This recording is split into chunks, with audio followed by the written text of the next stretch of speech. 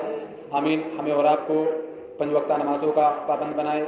آمین. بار الہ ہمیں اور آپ کو صحیح طریقے سے نماز پڑھنے کی توفیق عطا فرمائے. آمین. تقبل رب العالمین.